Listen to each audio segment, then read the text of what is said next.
Hi,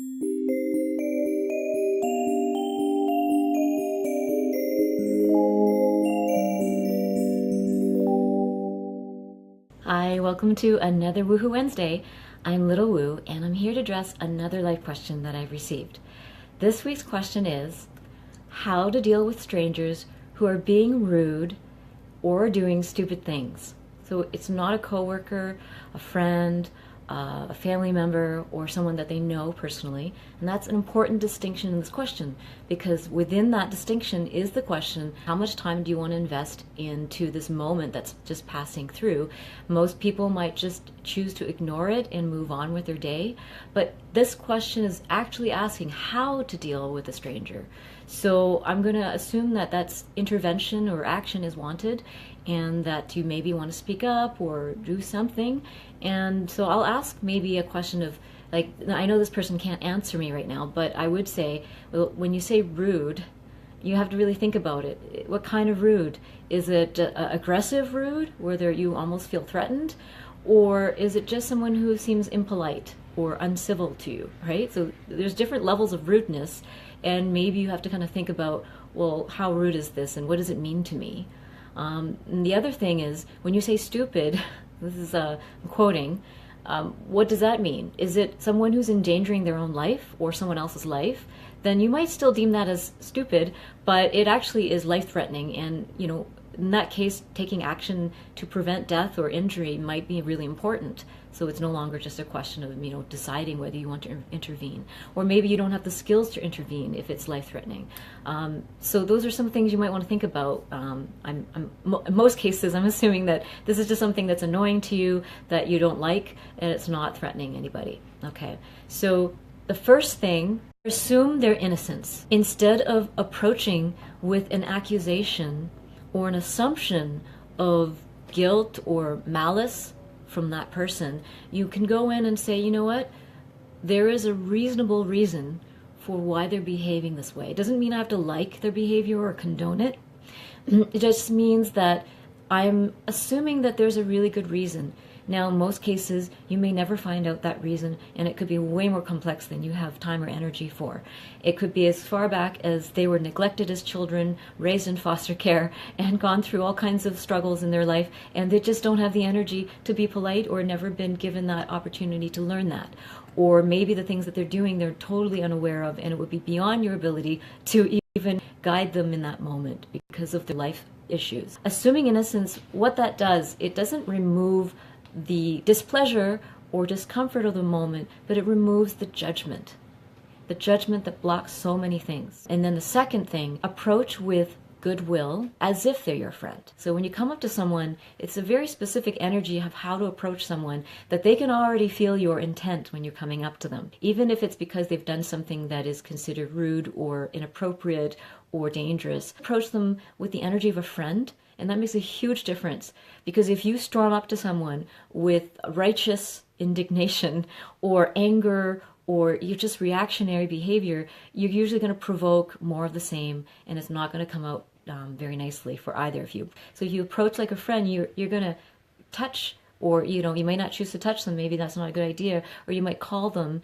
and it would be with a friendly voice. It's like, hey there, like you approach with that energy, and your voice, your actions will all reflect that. And this opens the door for communication, it opens the door for mutual understanding, and then it even helps you decide what kind of words that you're going to choose or what kind of actions. The third thing is then to intervene in order to really commune with them, to create some kind of understanding for yourself and for them. So you're going in not just to help them understand you or the situation, but for you to also understand them. And when you learn something about them, it usually helps you be more compassionate and actually brings out different ideas for you. So maybe your initial reaction to correct them will be adjusted so that you're actually going in to maybe help them with something or understand them. So if you check in, like, hey, how are you doing? Are you okay? So when someone's done something, instead of saying, hey, why did you do that? Or what's wrong with you? And you're like, hey, are you okay? That actually opens the door for them to maybe say, hey, I'm not really okay. I'm not feeling good at all. Or I've had a really rough time. I just got a diagnosis. Or I'm sick. Or I just almost got into an accident a few minutes ago and I'm shaken up. Or, you might get a chance to hear their story if you actually check in with them. Remember that it is so easy, far too easy to judge, to reprimand, or to just react. And it is more difficult, but more beautiful and solution-oriented and helpful to come approach with a compassion in your heart. And those 3 steps I've given help pave the way to approach someone that you disagree with, or maybe don't even necessarily like right away, but to approach with compassion, and it changes things.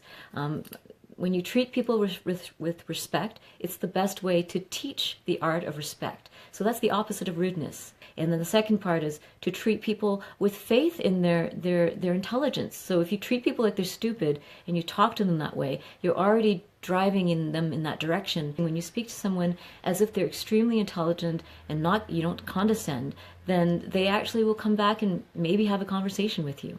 And the third thing is that if you treat people as if they're your friends, you're creating not necessarily more friends, but more friendliness in this world. And one time I remember a stranger just cut me off in a lineup and just jumped in, and instead of giving them a dirty look or assuming their guilt, I actually just kind of checked in on them and said, "Hey, how are you doing?"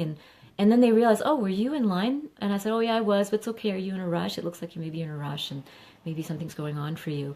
And then they looked at me and they realized, "Oh, I know you." And then I'm like, "Oh, really?" And then they said they know me from the community. And it's like, so if I had just reacted, maybe even if I have the right, I'm not taking the time to treat them like a human being. I treat them like the stranger who's obviously a jerk. If you treat people like jerks, then they end up being in that role, even if they didn't want to be. And inadvertently, we all can be jerks at times without knowing it. I've cut in front of people without realizing it myself. I'm sure I've done so many things that I wasn't aware of, but I'm just glad that someone didn't mow me down and attack me. And instead, if someone came up to me and chatted with me, then I would have been willing to apologize if I became aware, or maybe change the way that I'm doing things once I'm more aware. So these are all things. So that opportunity to talk to a stranger as if they're a friend turned out to be actually real. They were actually a friend of a friend. And so treating strangers in these moments as friends really can change how we behave, because we tend to be also not as compassionate as we would if a friend had acted rude or done something stupid. We tend to treat them with more understanding. And so we have to spread this, not necessarily creating all kinds of friendships, but creating the acts of friendliness in the world. And that goes a long way to changing a person's day and also changing your perspective. So I hope that this has helped. And if you ever have a question that I can address in a future video, please email me at treasures@littlewoo.org. And remember that all my videos are archived on my blog at littlewoo.org.